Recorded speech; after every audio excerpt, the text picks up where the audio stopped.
মায়ানরা সেগুলো চাইনি যে আমরা দেখি। আমরা এমন সব জায়গায় যাব যেখানে আগে কেউ যায়নি, এমনকি পৃথিবীর সপ্তম আশ্চর্যের একটা আমরা ঘুরেও দেখব। আর এইসবের জন্য আমাদের হাতে মাত্র 100 ঘন্টা সময় আছে। ভাই এই সিঁড়িগুলো কিন্তু বিশাল উঁচু। আগে আমি একটা এসকেলেটর খুঁজবো। কোন রহস্য আবিষ্কার করা যাক। এটাই হলো মায়া সভ্যতার বিশাল মন্দিরে ঢোকার প্রধান দরজা। সুড়ঙ্গটা সত্যিই গভীর। প্রথমে আমি যাব। হ্যাঁ ঠিক আছে, সাবধানে আমার কোনো এগোবে কিন্তু। অসুবিধা নেই। এই মন্দিরটা প্রায় 2000 বছরেরও বেশি। এটা অসাধারণ। আমরা এখন এক প্রাচীন মন্দিরের ভিতরে আছি। আমরা কোথায় যাচ্ছি? ও মাই গড, ও ওয়াও! এই মন্দিরে ঢুকলে প্রথমেই দেখা যাবে একটা বিশাল মূর্তি, যে ছিল একজন শস্যের দেবতা, একটা জাগুয়ারের মুখের। অসাধারণ! ও মাই গড! আমি তোমাকে বলবো আমার কি মনে হয়, তারপরে তুমি আমাকে বলো, ঠিক আছে? এটা একটা হাত, এটা একটা প্যারেড, আর ওটা মনে হয় টয়লেট। না, ভুল বলেছো। ঠিক আছে, না, ওটা টয়লেট না, ওটা ওর কানের দুল। হ্যাঁ জিমি। এটা হলো এই জায়গাটা আসলে একটা পিরামিডের উপরে আর একটা পিরামিড। তাই যত ভিতরে যাব তত পুরনো জিনিস দেখতে পাবো। সাবধানে যেও ছেলেরা। সুড়ঙ্গটা খুব নিচু জিমি। বিশ্বাস হচ্ছে না সরকার আমাদের এটা করতে দিয়েছে। এটা অসাধারণ। এমনকি আর্কিওলজিস্টদেরও এখানে ঢোকার নেই। আমরা এখন কতটা গভীরে আছি? 1 ঘন্টা ঘুরে দেখার পরে আমরা এই প্রাচীন মন্দিরের একেবারে শেষে এসে পৌঁছলাম। এখানে আসার পরে তুমি বলছো একটা সারপ্রাইজ আছে। হ্যাঁ, এটা গত 2 দশকের মধ্যে খুঁজে পাওয়া গেছে। ও কি? এটা একটা মৃত ব্যক্তির মুখোশ।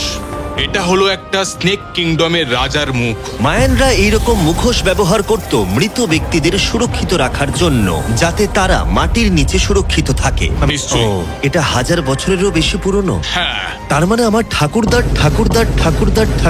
ঠাকুরদাও বেঁচে ছিলেন না। এটা মিউজিয়ামে কেন রাখা নেই? একটা ইউটিউবার কেন ধরবে? আমার থেকে নিয়ে নাও। ধরো ধরো ধরো।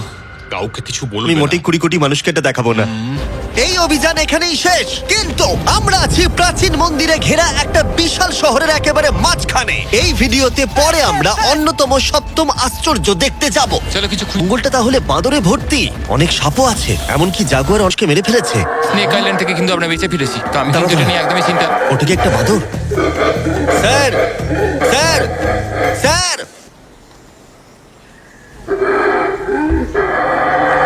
আজ রাতে এই জায়গাটাতেই আমাদের ক্যাম্প হবে। ওই হ্যামাকটাকে দেখো।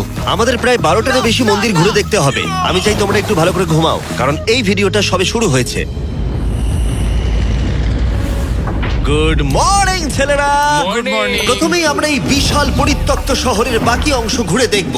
এখন এই জায়গাটা দেখে কল্পনা করাও কঠিন যে আগে এটা কেমন ছিল। তাই আমি তোমাদের বলবো, প্রায় 1000 বছর আগে এখানে প্রচুর মানুষ বাস করত। তখন জায়গাটা এরকমই ছিল।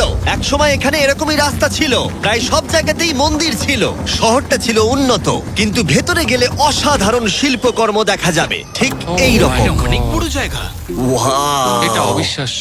এই ভিডিওগুলোর প্রিয় অংশ হচ্ছে যখন আমরা প্রাচীন চিত্রগুলোকে জীবন্ত করে তুলি, আর তাই ওরা কি বোঝাতে চেয়েছে আমরা বুঝতে চেষ্টা এটা করব। কিন্তু দারুণ। এই ছবিতে মায়ানদের 2500 বছর আগের সমাজ চিত্র কেমন ছিল দেখা যাচ্ছে। এটা অসাধারণ। নোলান ভেবেছিল ওটা একটা লামা। এটা নিয়ে আমরা পরে কথা বলবো। নোলান, তুমি ওটাকে লামা দেখো, ভেবেছিলে? আমি ভেবেছিলাম যে এটা চোখ, এটা মুখ, আর ওটা না পা। মানে আমি তো ভাবতাম তুমি বেশ বুদ্ধিমান।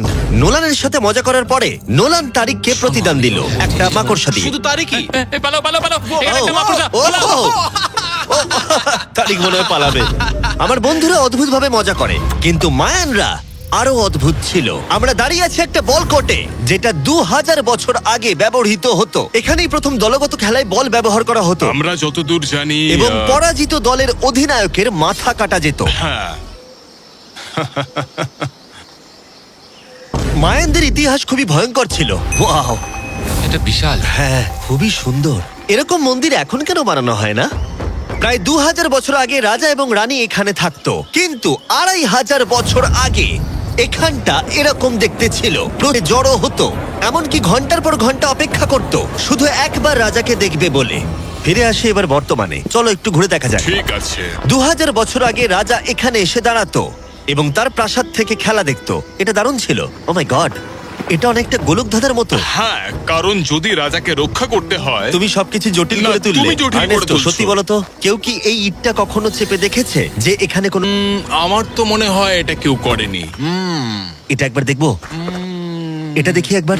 তুমি কি বলতে চাও 2600 বছর আগে রাজা কোনো গুপ্ত ঘরে রাখেননি? হ্যাঁ, রাখতেও পারে, কিন্তু সেটা লুকোনো আছে। রাজার গুপ্তধন খোঁজার আশা নিয়ে আমরা একটা গুহার ভেতরে ঢুকলাম, যেখানে জঙ্গলের ভিতরে থাকতে পারে অমূল্য সম্পদ। জিমি, বাদুর সম্পর্কে কিছু বলো না ভাই।